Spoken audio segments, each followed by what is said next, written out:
Okay.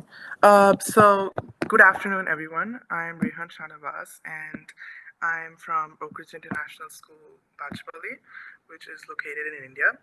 First, I want to thank all the organizers for giving me the opportunity and my co-authors at Synapse Foundation, as well as Spectrum Biopharma Research Solutions for supporting this research. I shall share our work on the development of a novel UPLC method for simultaneous estimation of sulbactam and durlobactam components on the recently approved drug Xacduro. So I've divided my presentation into four sections: the background, our methodology, the results, and finally the conclusion and discussion on its applications. So first I'll be talking about the background and rationale. So, first of all, Acinetobacter baumannii is a gram-negative microorganism that poses a threat to the public health, especially affecting patients in the intensive care units, ICUs of hospitals. Acinetobacter genus with 50 species is a common form of multi-drug resistant bacteria, and thus has been recognized by the WHO as a priority 1 pathogen, causing 1 million infections globally each year with 10 to 30%, which translates to estimate of 100 to 300,000 infections resulting in deaths. About 35% of these deaths, which is approximately around 80,000, are estimated to be in the United States alone. So these are some risk factors for the infections that are caused by Acinetobacter, which you can see on my screen. The first one being the previous hospital stays, and this includes patients admitted to the intensive care unit, patients with venous catheters, or the ones who had recent surgery or were on mechanical ventilation. Second, patients having comorbid conditions such as hemodialysis, malignancies, and ones undergoing glucocorticoid therapies. And the third group of risk factors include exposure to drugs such as beta-lactams, and you could include beta-lactams like carbapenem and drugs like fluoroquinolone. Lastly, colonization with methicillin-resistant ORS infections also are included for existing infections. So the key concern for the fatal outcomes has been attributed to three critical areas where infections can happen. One, lungs leading to pneumonia. Two, blood-yielding urinary infections. And lastly, the existing wounds, which can allow infectious organisms to enter. So A, one may ask why we're not curbing these infections. Well, the Acetinobacter has multiple mechanisms to evade the treatments and colonizes within the human body. It also is a very strong against environmental deterrents, such as disinfectants, and lastly, it also thrives by transmitting from one patient to another. Thus, adherence to host cells specifically, especially the bronchial epithelial cells, is considered the first step post, which it becomes bloodborne, and through different resistant mechanisms harbored in the patient's body. So from there on, spread is very fast and simple as it is airborne. It can be transmitted through excreta, skin shedding, and subsequently propagate through touch to devices, and therefore it can travel from one room to another.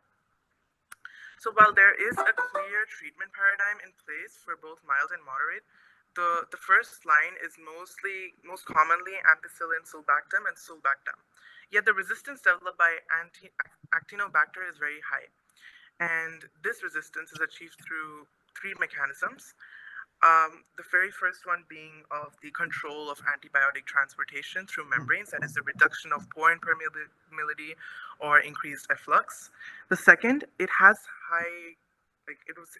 great genetic plasticity. That means at a very fast pace, it genetically modifies the antibiotic targets, specifically through insertions, and lastly, through enzymatic inactivation of the antibiotics.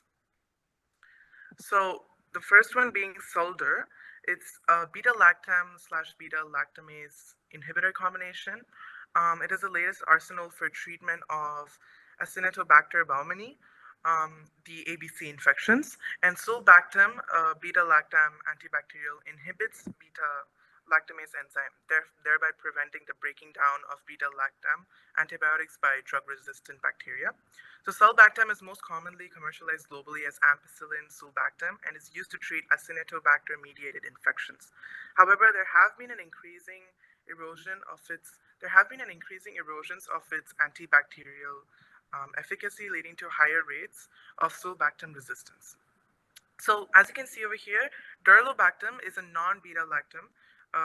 It aids sulbactam efficacy by inhibiting other beta-lactamase enzymes, and it thus provides a broad spectrum activity against the resistance bacteria, as shown in multiple in vitro and in vivo studies. So as you can see here, it's a combination of sulbactam and durlobactam, and the combination called Xacduro. So this combination is known as Xacduro. It was approved by the FDA in 2023 and by the NMPA, which is the Chinese regulatory counterpart for use in mainland China in 2024, that is this year. So this regulatory approval for human use was based on the 28-day multi-country clinical trial called ATTACK in 128 patients. The drug showed statistically significant against difficult to treat infections caused by Acinetobacter baumannii calquisitis complex, and the data shows a superior profile compared to colistin, the standard of care on both microbiological and clinical parameters. So while the drug is currently approved for the hospital-acquired pneumonia and the ventilator actinobacteria infections based on the profile and actinobacteria prevalence, it's a drug that has potential applications, as you can see on my screen here, to treat intra-abdominal infections, complicated urinary tract infections, and even sepsis. So now, Xacduro was tested in patients across 16 countries. So I have a map displayed on my screen over here. It was across 16 countries, but it was originally approved in the United States and is now in China, starting 2024.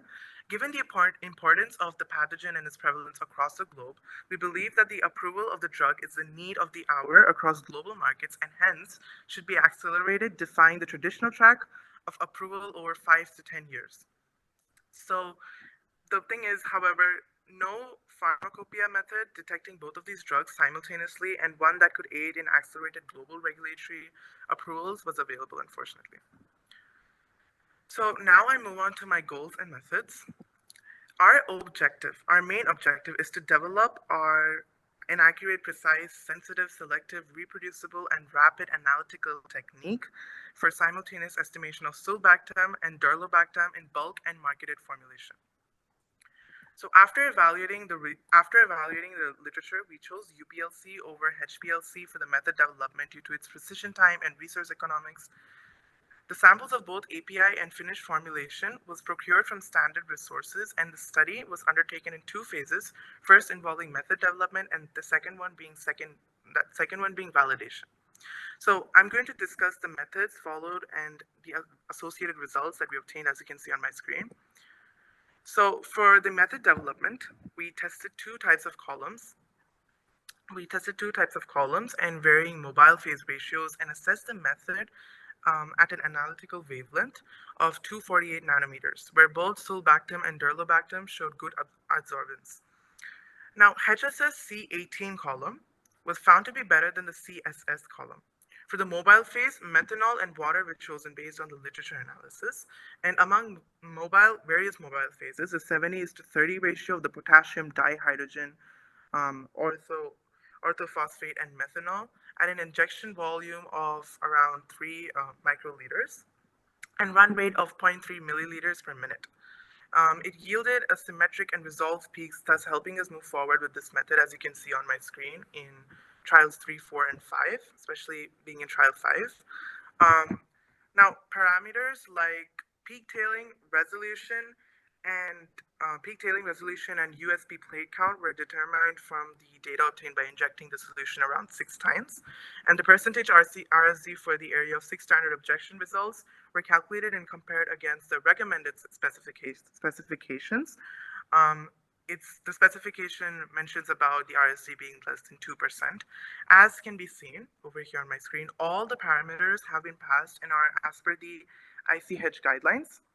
So plate count and tailing factors were also satisfactory, and hence these conditions were chosen as the optimized method for further validation. Now, the chromatogram data with 6 injections at the optimized conditions were compiled and finalized. A representative is shown here on the graph. Durlobactam was eluted at 1.345 minutes, while the sulbactam peak was observed at 1.82 minutes. So the LOD and LOQ of the assay for sulbactam were 0.19 micrograms per milliliter, and 0.56 micrograms per milliliter respectively, and 0.08 micrograms per milliliter and 0.026 micrograms per milliliter respectively for durlobactam. Now moving on is the calibration curve for sulbactam and durlobactam was run from 25% to 150% level and 12.5 to 75 microgram per milliliter respectively. Now, as you can see, a linearity equation was obtained with a correlation coefficient of 0.99 for both in the regression analysis. Indicating clear linearity of the method for assessing the sulbactam and durlobactam in 25 to 150 micrograms per milliliter and 12.5 to 75 micrograms per milliliter concentration range, as I said. 6 working sample solutions of the same concentrations were prepared from one sample stock solution injected into the columns, and areas were obtained. Now, the average area, standard deviation, and percentage RSD were calculated for sulbactam and durlobactam. The percentage RSD obtained were 0.5% and 1% respectively for sulbactam and durlobactam. When the same solutions were injected the next day and the areas were obtained, we observed that the calculated percentage RSD was 0.6% and 0.4% respectively. Thus, with the limit of precision, that is percentage of RSD less than 2 in both intraday and interday, the system was concluded to be precise and as it has passed the test for ICH guidelines. Now, the accuracy of the established method was evaluated at 3 different levels using standard addition methods, that is 50%, 100%, 150%, and the study was conducted by injecting samples from each spike level in triplicate and assessing the mean percent RSD values. So the percentage RSD was found to be within acceptable limits for both the drugs across all 3 levels, indicating that the established method is accurate. So over here, it's presented during the standard levels of 50%, 100%, and 150%, if you see on my screen. The robustness of the assay was validated by changing select parameters in both directions, such as flow rate, mobile phase, and temperature. All the injections were carried out in duplicates, and the mean data was evaluated against the optimized method system's parameters. It was observed that the system's suitability parameters did not get affected by the tested variances, and all of them were as per the specifications. So it was within the stipulated limits of less than 2 across all the parameters. Now, having established that we have an accurate, linear, robust, and precise assay, we wanted to assess its suitability for the formulation dosage form. So for the same, the assay was then performed with the formulation containing 1000 milligrams of sulbactam and 500 milligrams of durlobactam. So the average percentage assay for sulbactam and durlobactam was 99.79% and 99.98% respectively. Degradation studies were also performed as our last step of the methodology with the combination drug formulation across different conditions: acid, basic, neutral, thermal, UV, and oxidation states. And the degraded samples from each condition were injected into the columns. So the assay of the injected samples was calculated on all the samples past the limits of degradation, with the percentage RSD being less than 2. Now, moving to my last part, which is the conclusion. Infectious diseases continue to pose significant health challenges, as we know, by contributing to about 20% of annual deaths globally. Acinetobacter infections, especially the ones that develop multi-drug resistance, are a global health concern, causing about more than 1 million deaths annually. So Xacduro is a welcome addition to the treatment of such conditions and would add great value if we're approved globally in an accelerated manner, providing access to patients even in developing countries. There is no pharmacopoeia method, and hence we have developed a novel UPLC-based assay to address this gap and aid in accelerating regulatory approvals. A simple, accurate, and precise method was developed for the simultaneous estimation of the sulbactam and durlobactam in the injection form. So the retention retention time of sulbactam and durlobactam were found to be 1.823 minutes and 1.345 minutes respectively, while the percentage RSD of the sulbactam and durlobactam were found to be 0.8 and 0.6 respectively. So LOD and LOQ values were obtained from the regression equations of sulbactam and durlobactam, where they were 0.19, 0.56, and 0.08, and finally 0.26 respectively. So with this, we're hoping to support organizations that can help bring Xacduro-based products into global markets, so patients across different countries with diverse infectious conditions from Acinetobacter can be treated successfully. I would like to thank all my co-authors and all of you for giving me your time. I'll be happy to answer if you have any questions. Thank you.